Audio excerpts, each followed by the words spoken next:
এই উদয়ন গুহ কে হরিদাস? এই উদয়ন গুহকে আমি বলছি পার্টিকে আমাকে দায়িত্ব দিক, কুচবিহারে কীভাবে উদয়ন গুহকে ঘরে ঢুকাতে হয় না কোথায় পাঠাতে হয় আমি দেখিয়ে দেব। এই উদয়ন গুহ নিজেকে কী ভাবছে? ভারতবর্ষে আইনের ঊর্ধ্বে, ভারতবর্ষের সংবিধান ওর পকেটে আছে। মমতা ব্যানার্জি পুলিশের ক্ষমতা থাকলে যাকে তাকে কখনো নিশীথকে মারছে, কখনো এমএলএদেরকে মারছে, কখনো শুভেন্দু অধিকারী অত সিকিউরিটি নিয়ে যাচ্ছে, তারপরে তাকে খুন করে দেবে। দেখুন কিভাবে ঘরে ঢুকাবে সে ব্যাখ্যা আপনাকে আমি করতে পারবো না, কিন্তু ওকে ঘরে ঢোকাবার আমার ক্ষমতা আছে, আমি ঘরে ঢুকিয়ে দেবো। কিভাবে ঢোকাবো সেটা আপনাকে বলতে পারছি না, আমার বলাও ঠিক না।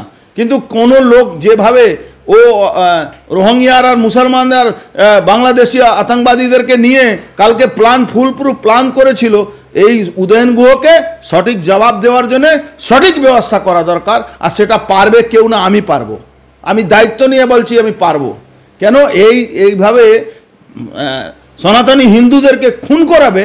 ও বসে বসে মুচকি মুচকি যে নিজের বাবার বিরুদ্ধে বলতে পারে, যে নিজের বাবাকে বলছে চোর, সে লোকটার উপরে সে লোকটাকে এই কীভাবে মানুষ ওকে রাখবে, কীভাবে বিশ্বাস করবে, এটা একটা বড় প্রশ্ন আছে। আমি বহুত আগে বলেছিলাম মমতা ব্যানার্জি শুভেন্দু অধিকারকে মারিয়ে দেওয়ার পরিকল্পনা করছে। ও জানে 2-3 দিন হাল্লাগুল্লা হবে, তারপরে পুরো বিজেপি ঘরে ঢুকে যাবে। ও পরিকল্পনা আছে, এটা আমি আগেও বলেছিলাম।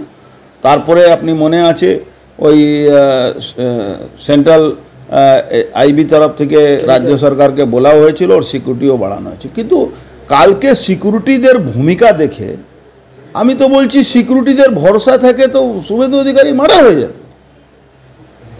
একটা ডান্ডা চালায়নি সিকিউরিটি, সেন্ট্রাল ফোর্সের সিকিউরিটি। কেন ডান্ডা চালাবে না? কেন ব্ল্যাঙ্ক ফায়ার করবে না? কেন, কি কারণে? তাহলে এদেরকে টুটু জগন্নাথ বানিয়ে রাখার জন্য এখানে পাঠিয়েছে। আমি একটা ভরসা আছি কি আমার সিকিউরিটি আছে।